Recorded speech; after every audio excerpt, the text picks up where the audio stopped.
Welcome to the fastest daf in town. Today we'll start the Zevachim daf Pei Vav. We are going to begin on the bottom of Pei Hamid Beis by the Mishnah.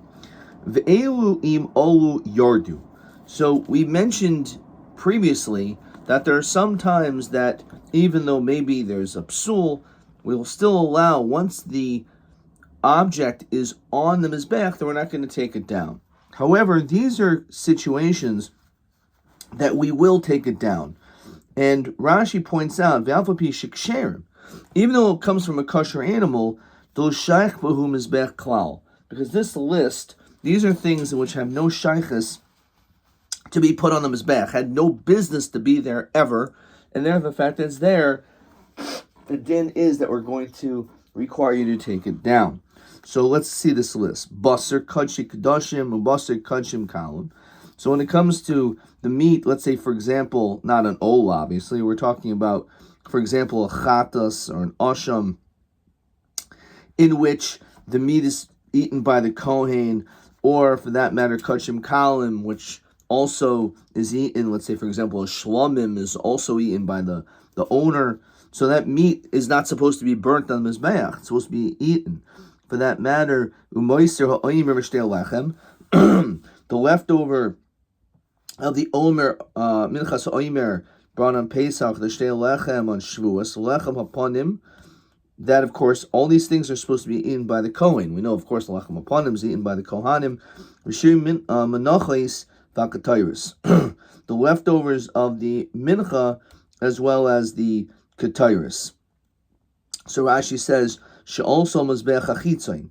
The Ketayris is put on the outer Mizbeach, the whole Roihu. Now that's not where it's supposed to go, and because it's supposed to be put on the Mizbeach HaPanimi. Okay, sounds like a different reason. Obviously we don't eat that, but it still has no business being on the Mizbeach HaChitzon. And then the Mishnah talks about Hatsemer Shabarashik Vosim. When you sacrifice, and there's certain parts, let's say the Imurim, the sacrificial parts, are put on, what if there's wool attached to it? For that matter, the seir shebezokin tiyoshim, the hair on the beard of these goats, vatsamos, and we had this also just in yesterday's daf, the bones, vagidim, the sinews, vakarnayim, the horns, vahatalafim, and the hooves. So this is not really part of the sacrificial parts, but it depends. As long as it's still attached to the part that we would generally be bringing onto the mizbeach, then yalu, it can go up with it. Shnemar Victor Koyin as hakol.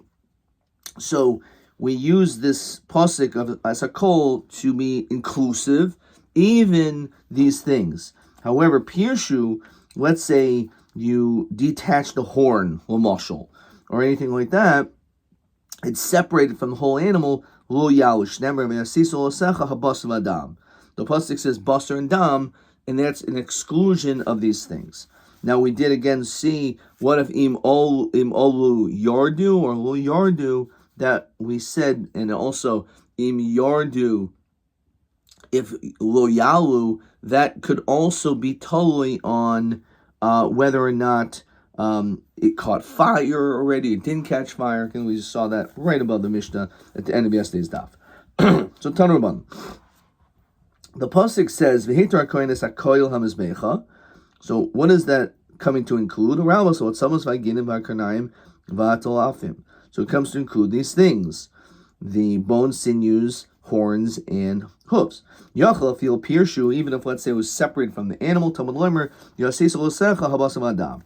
So again, that's basically the drasha, which is found directly from the Mishnah, which we just saw.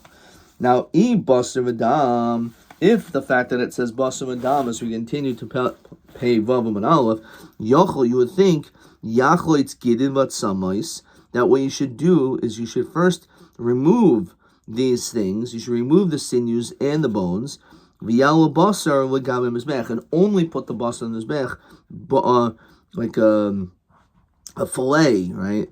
Like a chicken cutlet, right, with no bones. Talmud Leimer v'hiktar hakoyin es hakoil. So okay, tzad mechubarim yalu. If it's still attached can all go on together, right? One big happy family. Pirshu afil hin b'rosh hamizbeach yardu. However, once it's separated from the basar, then the din is, even if it went up, but it went up separately, then yardu comes down. So man tamid shamasle diamar pirshu yardu. Who is the Tan who says that if it's separated from the basar, even though it made it to the mizbeach, we take it down? Rabbi Hidasanya. Again, the hiktar kohenes hakohen mizbechel rabbis hold sabos v'ginim hakanayim v'hatolafim. The afilu pirshu. It says that even if it was separated. So what do you mean even if it was separated? That we would still include it. Which seems to exclude those things. Now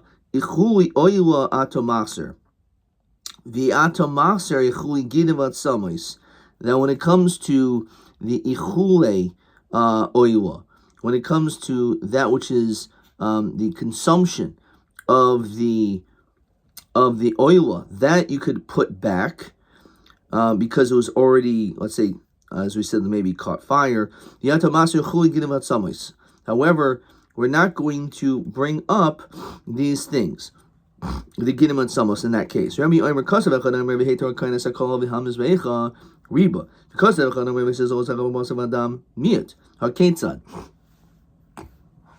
so what's it coming to include? How's it inclusive and exclusive? So as we said, mechubarim yalu. Pirshu, if it was separated, I feel hin b'rosh hamizbeach yardu. Okay. Fine. So that is the again the shita.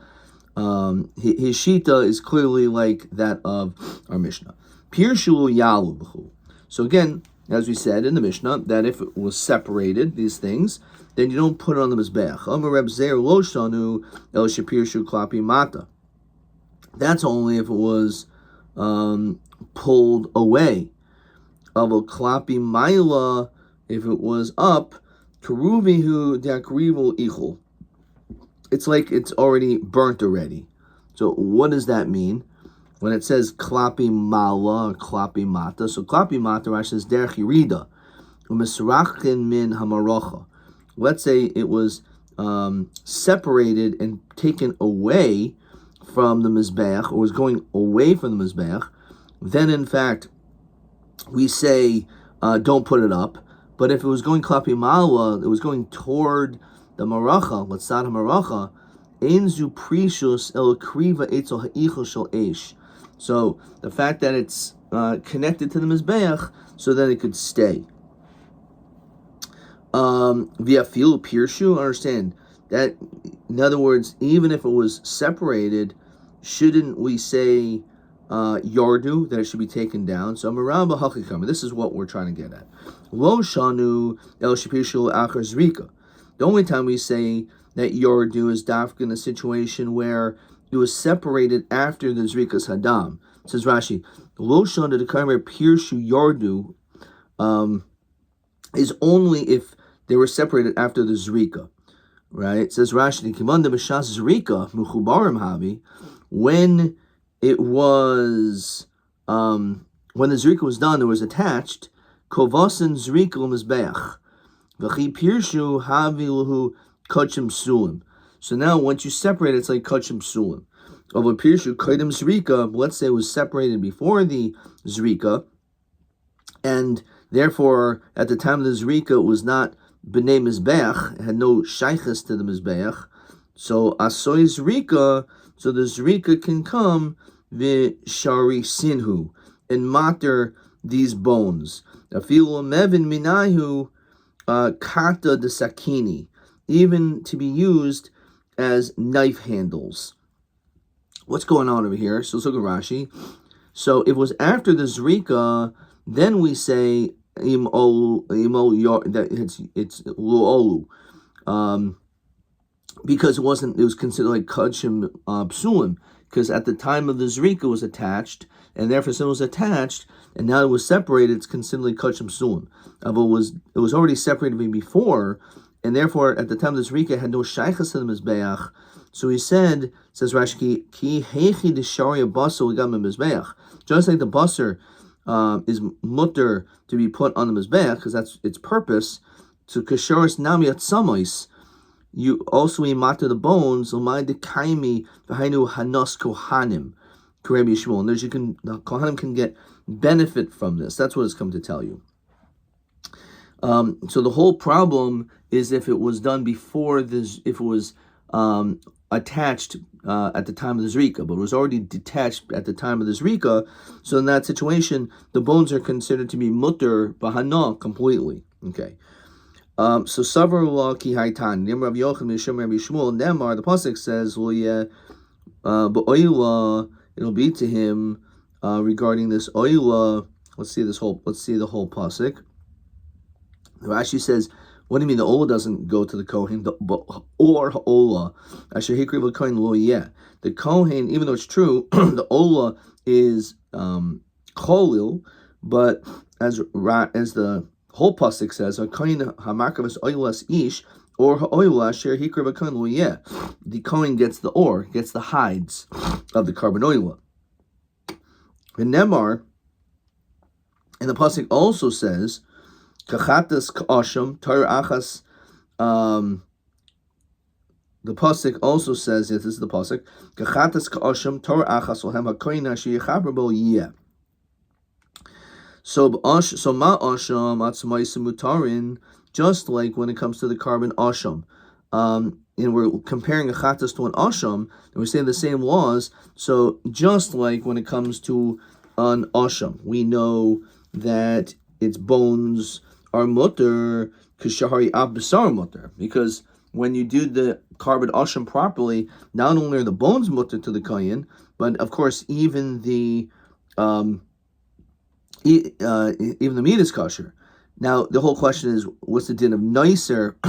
Says Rashi, lo shaykh noiser el midid devar achila. And the whole question is there meat in the bones, attached to the bones? But if we're talking about, let's keep it pashut, atzamos yeveshais, and there's no shaykhus to basar or anything shaykh for the mizbeach, there's no din noiser by those bones, and they're totally mutter. You can even make knife handles, which obviously means it's something which is going to be utilized for a long period of time.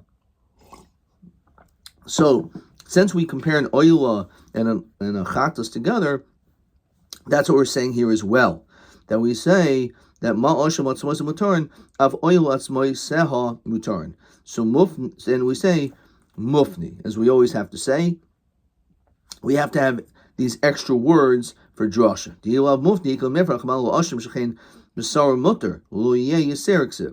So you can say, well, 1 second, maybe the only reason why the chatas, when it comes to the asham, rather, the din is that the reason why by the asham that it's mutter to use the bones is because you can also eat the meat.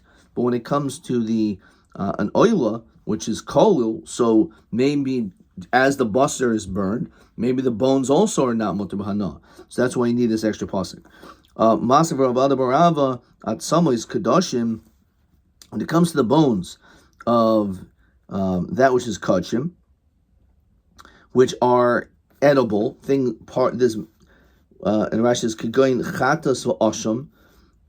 When it comes to a chatas, it doesn't mean the bones are edible, but it means a carbon in which there is a heter, a chila for the kohen. So atzamos kadashim lifnei zrika, any time before the zrika mo'alan behen, there's a din of me'ila if a person would get hana from that meat. La'achar zrika in mo'alan behen. Obviously, after the zrika, so there's no din me'ila because the kohanim are allowed to eat it. So it's only an issue before. However, when it comes to a carbon oila, it's always going to be an issue of me'ila because it's not shaykh to be eaten. So with nei zrika or lachar zrika doesn't make any difference. So amo, why don't we say v'shel oila pirshu? Why don't we say like this? V'shel oila pirshu lifnei zrika, if it was separated, these bones lifnei zrika in mo'al behen, li'achar zrika mo'al behen l'oilam. Right? So we could, when we say that, now Rabbi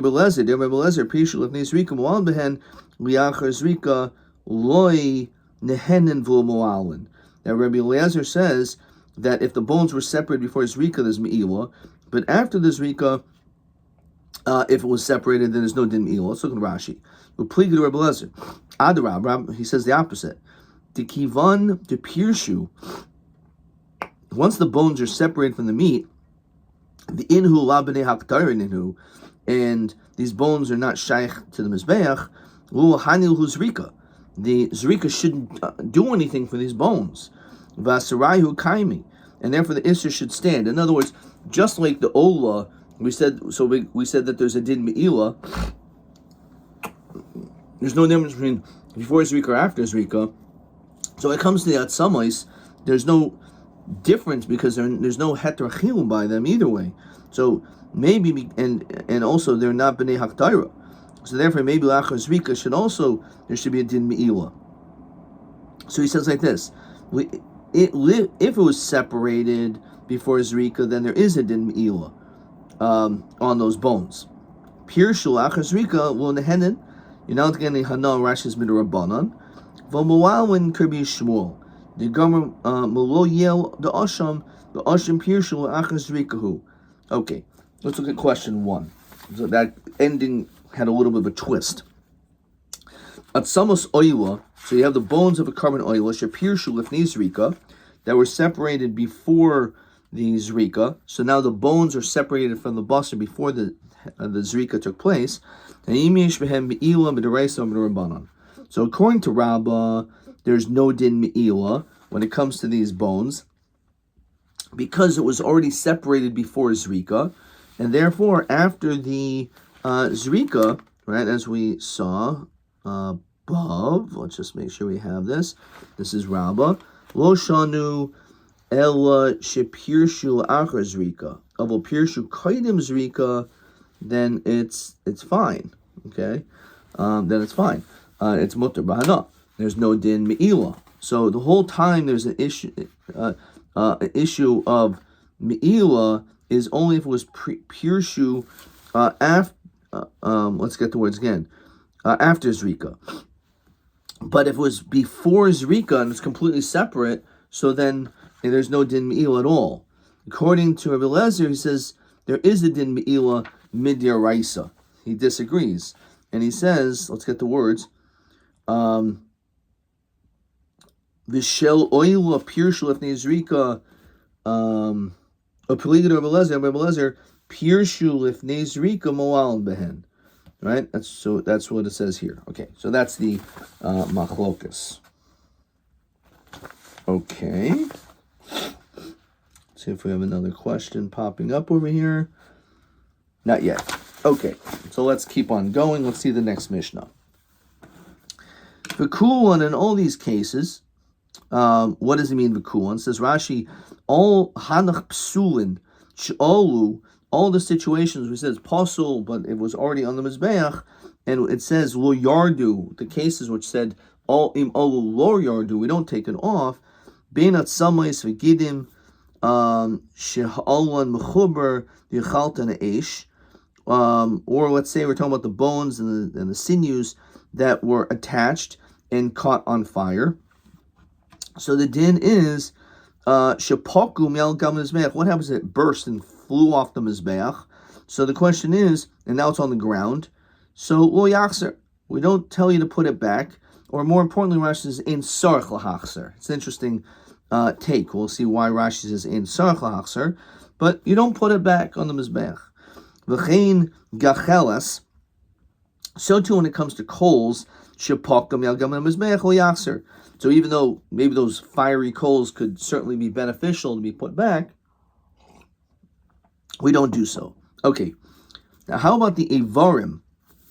We're dealing with the various limbs, shepakum al gamazbeach, and again, we do hektar chilavim ve'avarim, we burn the various sacrificial fats and parts on the mizbeach, and it can be done even at night, or it's done at night. So what happens if it flew off the mizbeach? It was already burning up a little bit, and then it fell off until kodem chatzos yachzer. Before chatzos, you should already put it back. And we're going to explain the reason for that. Umu'al and behen, and since it's still shaykh to the Mizbeach. If you would get hana from it, there's a din be'ilah. However, after chatzos, no. So this is and the reason why there's no din be'ilah is because since it's no longer shaykh, no longer necessary to be put on the Mizbeach, so we say it's considered the mitzvah is already done. And as the Gemara is going to tell us, havu davar shenasis mitzvasoi ven mu'alan boy. When you're something which the mitzvah is already done, then there's no din me'ilah. There's a couple of exceptions. By maybe Trumas Adeshen, I believe, is one big coin, and I believe Egla Rufa are the 2 or 3 exceptions. But for the most part, that is the general rule. Just like the Mizbeach sanctifies that which it is fit for, and therefore you don't take it down, kacha kevesh mekadesh. So too the ramp, namely, even if it didn't make it mamish onto the Mizbeach, but it made it to the ramp, that's enough to have the same din. Kashem shem Mizbeach va'kevesh mekanchin es haroyuhen kacha kelim mekanchin. So too when it comes to the kelim as well. Okay, so ask the Gemara, hey Chidami, what exactly are we talking about in our Mishnah? Id ispuhu mamish. If let's say the meat is intact there, right? So then maybe you should, after chatzos, you should also continue to put on this bath because the basar has not yet been consumed.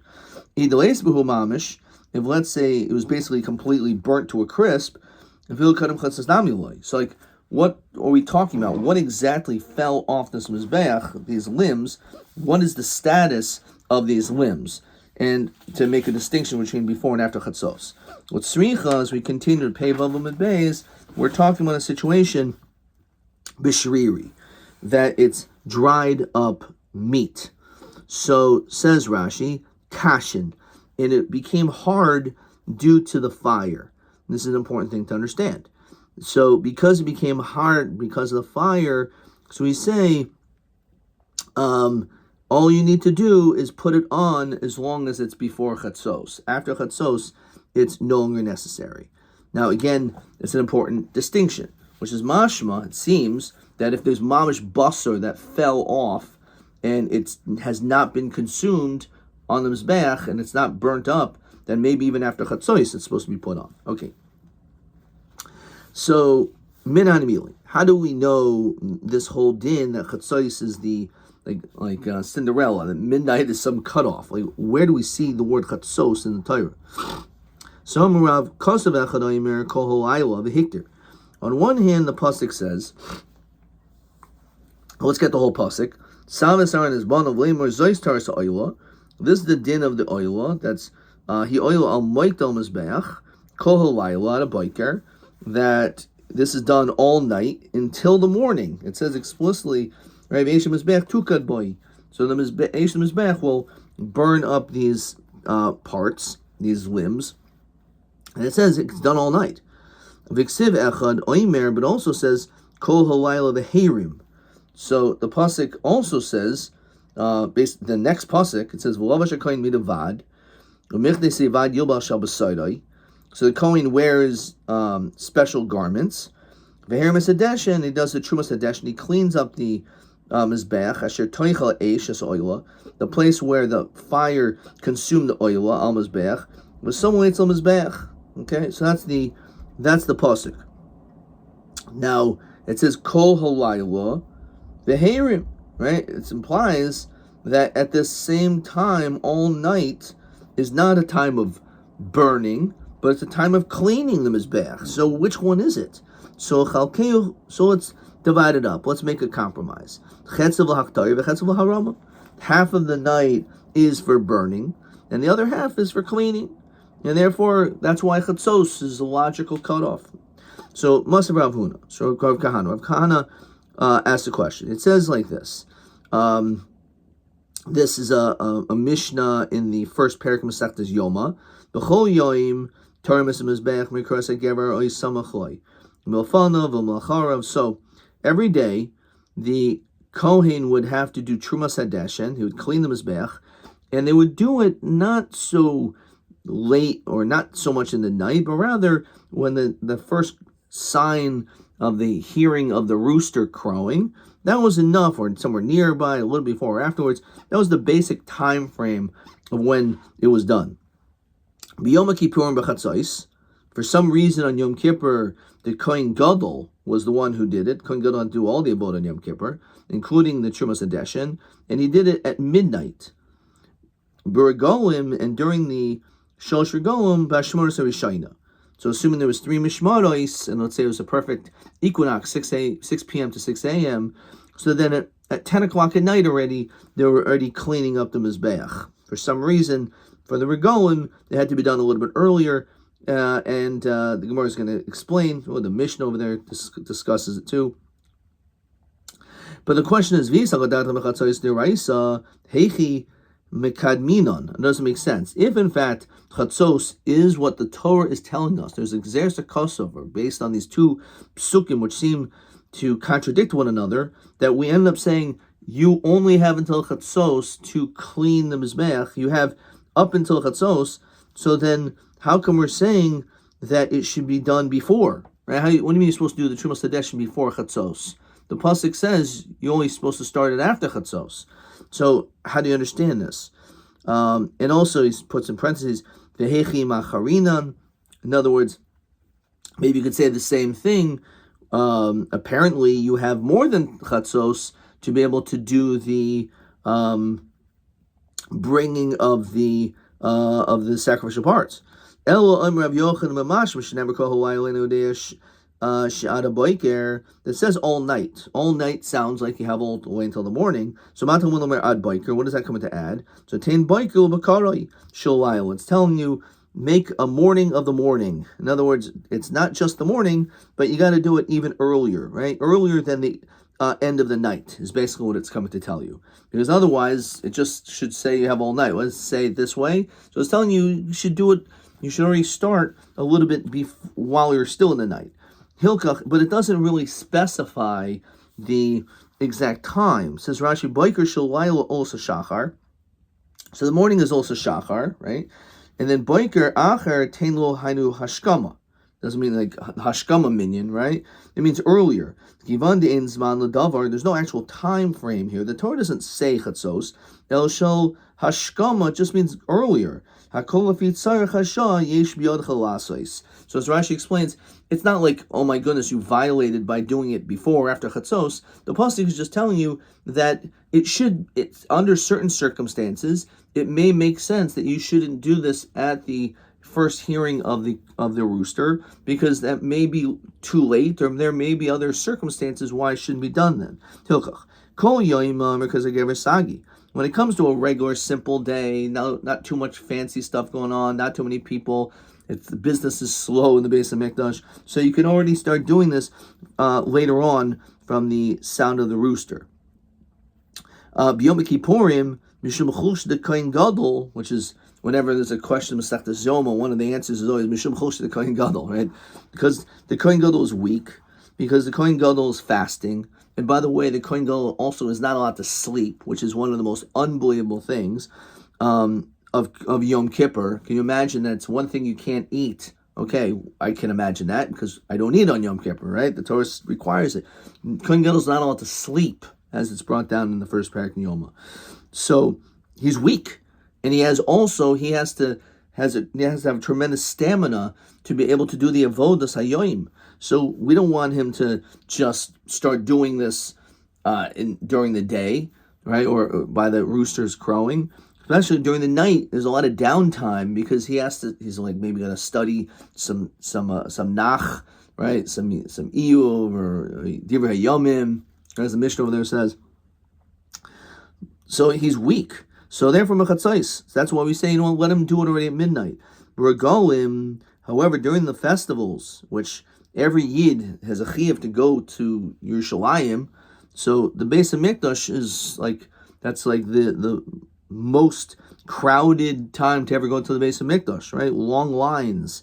The Nefishi Karbanos, because there's so many Karbanos all over the place, the Kadmi also Yisrael Me'eshmos HaRishayna. So therefore, because so many Yidden are already there and they get there so early, as we're going to see this last line in a second, so therefore we say, let's do it already at 10 p.m. and loosely using that time. So in the Tani Seif, as the Mishnah over there says, all the Yidden were packed in there on the Regoim. Right? They didn't sleep late on Yom Tov. Right? They were there even before the rooster. They preceded the sound of the rooster. Okay, we're going to stop there. Let's see, maybe a question or two. We did question 1. Let's see. Question 2 will be on tomorrow's daf. Question TA 6. Ivarim shepoku me'algamim mizbeach. Right, the limbs that flew off. Him yachzer. So, do you put them back or not? It says be'er gimel chaluki dinim. 3 chaluki dinim. So, isbahu mamish yachzer, as we said. If in fact there is still some meat, a shtick fleish on those bones, then you have to put it back. If there's no mamish, it's just mamish, nothing but, let's say, a bone, then there's no reason to return it. But shiriri, as we said, it's dried up meat. It's like hard due to the fire. So that's totally in kodim chatzos, then yachzer. Well, yachar chatzos, we will not return. Okay, that's going to be it for that. And maybe TB9. Exactly the same question. Let's see what, for the fun of it, what I wrote. It's pei vav amud aleph, pei vav amud beis. Im yesh basar fil achatzois chayzun. Im in davar kamo offer of eitz ba'alma. I think that's what Rashi said. If you kadam chatzois loit sarech, and I added the word sarech, which is pretty impressive. Aval im habasar adayin lach. I'm gonna write that. I wouldn't write that. I would say, I would just write the word shiriri. You should use the language on these tests. It's always better to use the lashon of the Gemara if it's straight up, or you can even use Rashi, which is kashin. I wouldn't say davar lach. V'loi shayritz b'koil toli im koidim or acha chatzos laila. Okay, I'm sure I got full credit for that. Adkan.